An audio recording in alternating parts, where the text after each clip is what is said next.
Hello there, my name is Thomas Krallo and welcome to my YouTube channel where we talk all things trading, finances and money in general. And today I'm again joined by my great friend Alessandro Pietrocola. So welcome to my YouTube channel as always. And you guys have been sending me messages that you like our videos that we're doing with Alessandro, but some of you have said that our videos are ever so slightly too technical and that you wanted to have more of basic information on different aspects of the financial world. So today we decided to do a video on the stock market, just in general, how to get into stock market, the pitfalls to avoid and the complete nonsense things that lead people to losing a crap ton of money. So stay tuned, and by the way, if you're new to the channel, it's worth subscribing to. So hit that like button as well as that subscribe button, as well as that notification bell so that you're notified when I make a new upload. So without any further ado, let's get right into the stock market and how to get into the stock market. So as for myself, Alessandro, as you might know, that I've been into active trading for a while and I also put together quite a few interesting portfolios. And also there is an interesting stock market that we can actually also discuss in this YouTube video. So watch until the end. There is an interesting, very undervalued stock market that anybody can actually take advantage of at this point right now. And in general, there are different ways of trading. So I'm going to go into too much detail between, crazy things like forex trading and long-term stock investments. Those are completely two different things. And today we're talking exactly about the stock market and how to get into the proper ways of investing into stocks. Because that's what a lot of people want to do, right? Because they want that passive income. They want their money not to be just in the bank doing nothing but making money for the bank. They want that money to at least have an opportunity to produce at least something. So to at least go past the inflation so that the money is not actually losing its value, because a lot of times when the money is in the bank, it's actually losing its value because of the inflation. So a lot of people are starting to actually realize that they should be a lot more financially responsible and financially educated so that they can actually use their money for making money. I think the financial education, it is one of the things I always teach, and I put a mark during my wake-up call or consultation. It's fundamental to really level up in life. And at the moment, there are so many opportunities on the market that if you study and if you see the proper way, you can do really good money and you can preserve your capital. Yes, of course. This is just imperative, I believe, in today's world when there are so many people who are making money, but what they do, I know lawyers in New York who are making more than $100,000 per year, but they end up paying some car loans, some mortgages, some child support, so living that American dream, and they end up having like $300 to their name when they are good lawyers and they're making, six figures basically. So, and that's something that people are just financially uneducated. And Absolutely. Right now it's, as with the online education and everything becoming available, because even stock trading, it used to be only for hedge funds, investment banks and stuff like that. So right now it's becoming available and people are jumping right into it. Robinhood itself, they have like 10, 11 million traders. Yes. Incredible. Incredible. But you have to always think like, how many of those traders actually know what the hell they're doing? A lot of people, even the people who come to learn from me and learn my ways of trading that I did for quite a few years, a lot of them tell me their stories, how they used to invest money.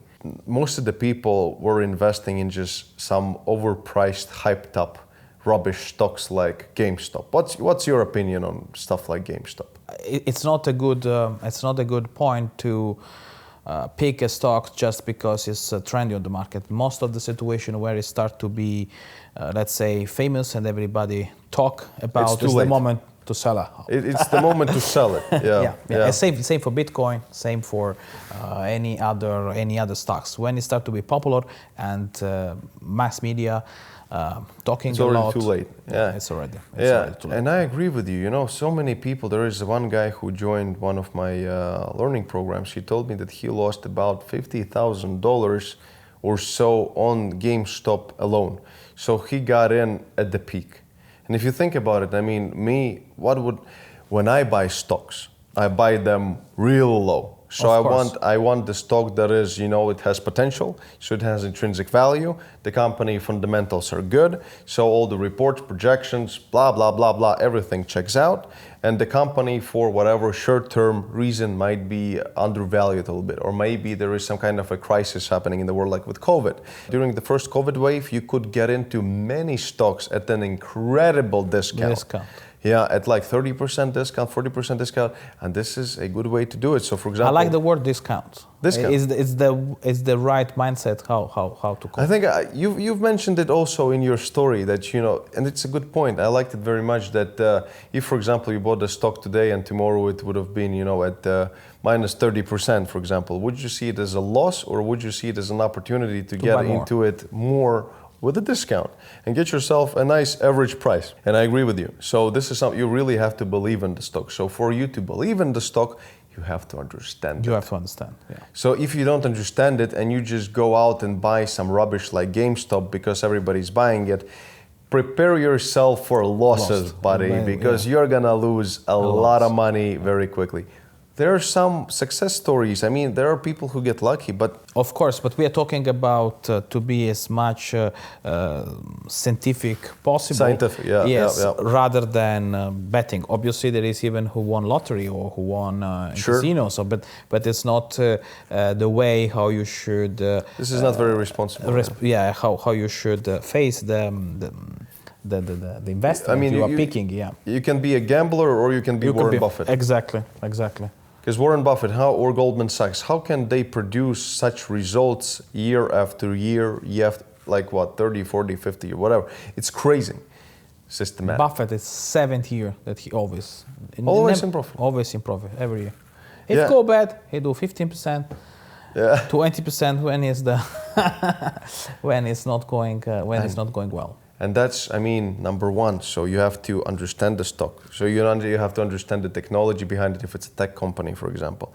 So you must understand who the founders are, for example. What's the future of the company? Who is leading the company? So who is the CEO? Background. Everything. The possibility that they will develop. Scalability. Yes, scalability, absolutely. And also if there could be some market condition that could obstaculate the development. For example, it's a brilliant idea, but it can go only in operation if something happens. Yeah. So going to study this if, it's an if of 1% or it's an if of 99%. Yeah. So everything. There are so many factors. So many factors what you need to take into the consideration before to make a decision. But if you take all this factor in consideration, I don't say that you have 100%, but you have a very good probability that you will make money. Yeah. Yes, plus it's also super important to understand that you cannot invest into a few assets, so if you're into a few stocks. What's your take on the minimum amount of stocks in your portfolio? I think maybe 10. Minimum, yeah. Minimum, I would say minimum 10. If we're talking about stocks and if it's some field what I understand and I can evaluate, I would say at least 10 stocks. Yeah. So that's what I am thinking as well. I always like the number somewhere between 10 and 20. So, some people go as crazily as like 50 companies, but then you're going to be... It's hard to follow. It's hard to follow. If you have a team, maybe... But if you are just an investor... And I think until you have 10 million as 10 million to invest, you should study, know, and do yourself and understand what you're doing and the product you're buying on. So it's going to be very difficult to follow 50 stocks or 60 stocks or more. So 10, maximum 20. It's a good amount of money, stocks that you can follow. And you should really love it, because if you invest, means that you understand what is behind, you believe in the project, you are fan and supporter, so you read all the news, you follow whatever it happens. You keep track of it. You keep track on it. It's not that you just buy and you forget. So it should be something what you understand, what you follow, what you understand, what you're buying, and what is that you understand what is the target, the final goal of the company you are investing in. Because buying stocks in the end of the day is becoming a part of this, and you don't want to be a part of something what you don't like or you don't believe in. Yeah, because that's just the recipe, as we like to believe in the positive mindset and the positive vibrations. So if you don't like your investments, it's not exactly going to be making a good chemistry, because it's something that you have to be like one of those yogis with your stock market and the stock, and you have to be certain, because when a lot of people also, it's impulsiveness. So you have to be certain in that your analysis is to the best of your ability and you really believe in what you're buying, because otherwise you're gonna, at the slightest shake, you will be selling off. And then it's gonna be like, loss. And like so many other traders do this. So diversification, patience, and intellect. So you have intellect, I should say, probably intelligence in the matter of the asset that you're purchasing. So you have to understand the company. And it's also, and that begs the question. I mean, if we need to have at least 10 companies, then how much money would you, Alessandro, recommend for somebody to start with in the stock market? What would be that minimum that would make sense to put together a nice, low-risk portfolio? I would say $100,000. $100,000. Yeah, for a stock market, yeah. Because if you do it 20% a year, then on including dividend, including everything, 15. So it's something like at least $1,000 a month, at least to cover the time you lose in spending to research and keep an eye on. And so I think that is the right. And that's the reason why, because it's a lot of time, it's a lot of work, and you really want to get paid for it. And it's not something, why do people get into something like GME? They put in their last $50,000 just to become rich overnight. This is, I don't call investment. This is just idiocy. It's idiocy, or better, gambling with a financial instrument. Investment is people who understand what even Warren Buffett, he's great, but he has been producing the result of what, 20% per year? Yeah, 20, 25, yeah. And Warren Buffett is a freaking genius. Yeah. So if Warren Buffett could have done, 100% a year, he would have done it. Yeah. So this just shows you a great example. He is doing it very conservatively. So, you can be a bit more aggressive and you can maybe pull something like 30% per year, maybe. Yeah, but this is the same like in UK. I have many friends that they like the scratch card or betting. Oh, I won £500. But when I talk to them, listen, but before you won £500, how much did you spend? Did you spend it? Maybe it's like 5 years at least that I know that you buy £5 the ticket. So probably you spent 5,000 and you won 500. So, and the same in the stock market. They celebrate the day when they do 100. They do 100%. But there are, I'm sure, the majority of time. Otherwise, there would be everybody the next Warren Buffett. Yeah. The majority of time where you do huge minus. Yeah, so I prefer slow and growing every year. But that's the only way to do it. The only way, exactly. Otherwise, you might get lucky a few times, and the probability of getting lucky is still very low. You'll probably still screw up, and when you screw up, it's just not going to lead you absolutely anywhere. And even if you're lucky a few times, you will still at some point lose pretty much everything you've earned. Absolutely. So it still is. You either do it correctly, or you just don't waste your freaking time and money, because it becomes. A lot of lives have been destroyed by the stock market, by gambling in things like Forex. Absolutely. So you have to be extremely careful. And that brings us also to the question of leverage. It's a huge question. What usually I don't like leverage, because I'm like very long-term. It's the most dangerous thing you can ever do. Yeah, the long-term investor, and I like to buy the stocks I can afford. And even if I have any discount, I don't have any problem to keep the shares or to buy the stocks, or to buy more stocks if it's needed. So I don't depend on any system or any broker. So I have no any external condition that are pushing me. I just have my money invested, and that's it.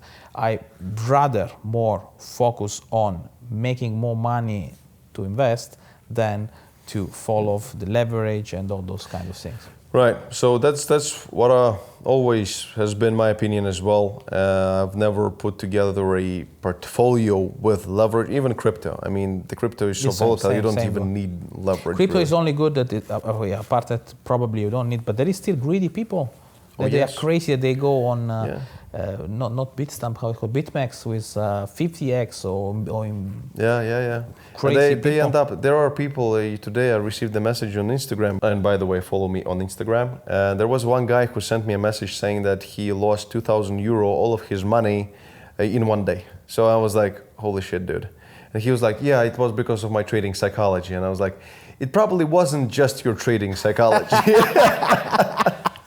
Yeah, exactly. People are absolutely mad when it comes. But why that is? Because they see advertisements of some gurus who are some options traders or some super leveraged binary traders who are, driving Lamborghinis, making like $1 million off of $500 in 2 weeks.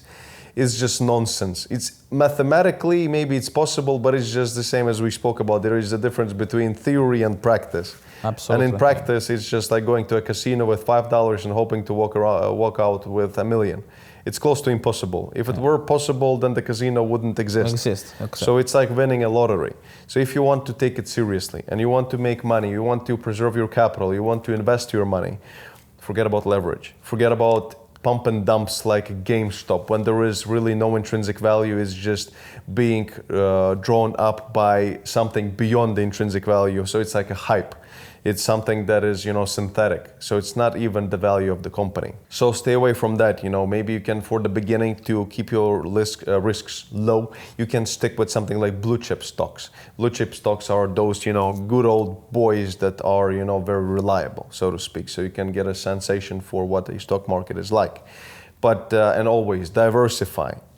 Get in at a discount, but make sure to understand the difference between getting in at a discount, so when something happens, and getting into a shitty stock, because the stock can be dropping for a good reason. So if, for example, the stock was $100 and now it's suddenly $20, it doesn't necessarily mean it's a good stock to buy at a discount. There might be a good reason why it's dropping, and it might drop to zero in the next few weeks.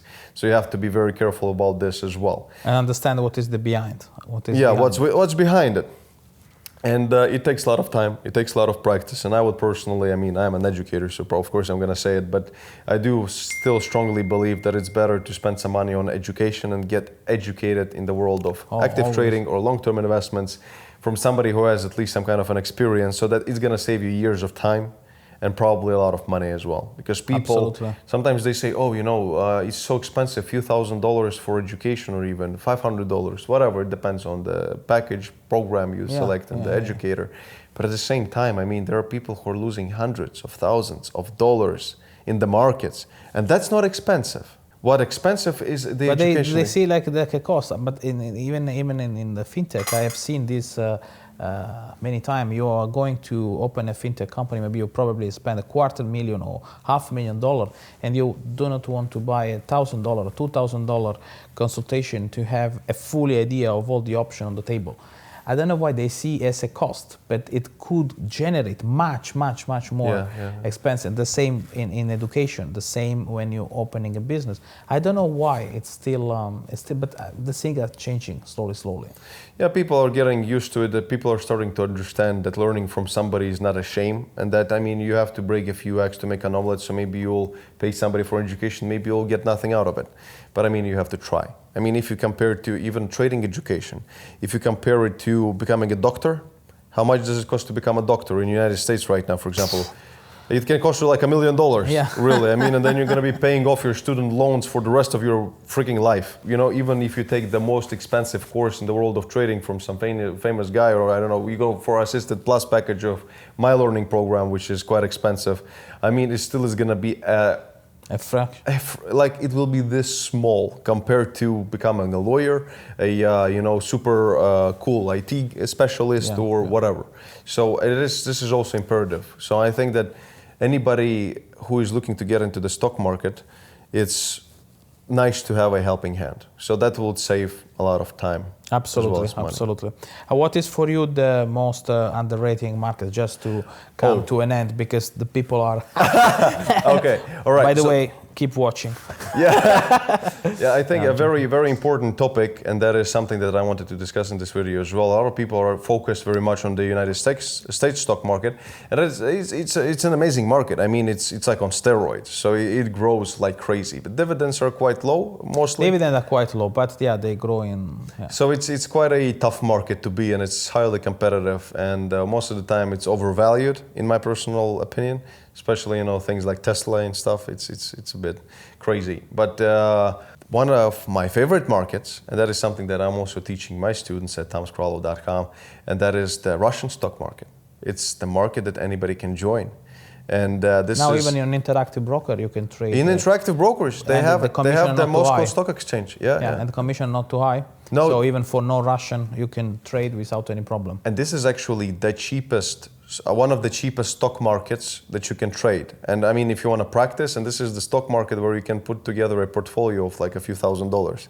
I mean, it's going to be like 200,000 rubles, but it's going to be like, whoa. So you can actually put together an interesting stock portfolio with even a few thousand, just to practice. You ain't going to make a lot of money off of it, but you're just going to practice what it means to diversify, to study the charts, to study the fundamentals of the company, and etc. Absolutely agree. Yeah, absolutely agree. And I had the same experience, and I really loved the Russian stock market. And there were a lot, especially during this pandemic, there were a lot of interesting opportunity to invest in. So like Sberbank, Yandex, Gazprom, of course. Yeah. It was very good. There were very good opportunity to enter into the market, and it's pretty much safe because the company are really huge. And it's I agree with you. It's absolutely underrated, and there is a lot of opportunity to make good money, and you can practice a lot, and you can really make a good money, and also tax wise. And it's and as well tax wise are cheaper than American market, where there is a 35%, while in Russia it's much less. Yeah, the Russian stock market really, it's one of the most, in my opinion, it's one of the smoothest ones. So most of the stocks are actually undervalued, I think. Yeah. And when the first COVID wave, I remember I bought into about also 10 to 15 different stocks. We've put together a really interesting portfolio at an average discount of about, it was on average, because we were, parting out our deposit, and we were putting into, as the market was going down, we were putting in step by step. So remember, the average discount that we got in was like 30-something%. So it was amazing. And within just a few months, it pretty much recovered that, because when you're investing into AAA stocks of Russia, for example, as you said, Gazprom, I don't know what has to happen for Russia not to inflate the stock and support it synthetically, because it's it's like national company. Yeah, of course. Gazprom is one, I think, of the. Yeah, Sberbank, the same thing. Sberbank, absolutely. Airflow, they will always recover, because this is one of those 100%. Almost, I shouldn't say 100%. There's nothing 100% in the market, but this is one of the safest ways to invest. Absolutely. And then, and also to keep well the money. Yeah, and even if it recovers slowly, you will earn dividends and dividends, if you don't know what a dividend is, this is something that a company pays you interest per year based on the amount of shares, the stocks that you actually own. So, for example, in Russia, some of the companies, in the United States, some of the companies pay nothing, or some pay like 1%, 2%, and people are happy about it for some odd reason. But in Russia, some of the stocks can pay you up to like 10%, 12%. So, if you have $1 million in the Russian stock market and it doesn't move in any direction, so there's no profit, no loss, so it's just static, you'll still make at least like $100,000 just on the dividends. And I like so much the idea of dividends, because the only risk you may have into Russia stock exchange is the currency exchange between ruble and dollar, or your home currency. But the fact that the dividends are so high comparison with American market or European market cover this risk. So it's really, really an interesting market to study and to jump into. And I agree with you. I did the same, by the way, during this pandemic. So absolutely, I agree. Right. Okay. I think we've discussed the most, sensitive and really basic topics of getting into the stock market, as well as an interesting option for getting into the stock market, which is the Russian stock market. And So I really hope that it was really helpful. And Alessandro, thank you very much for joining me as always. My pleasure, as usual.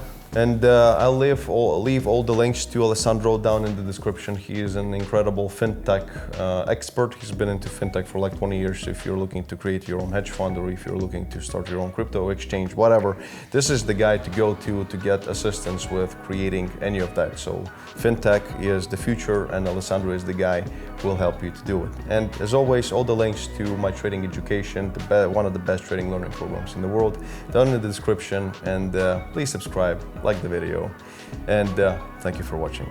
See you in the next videos.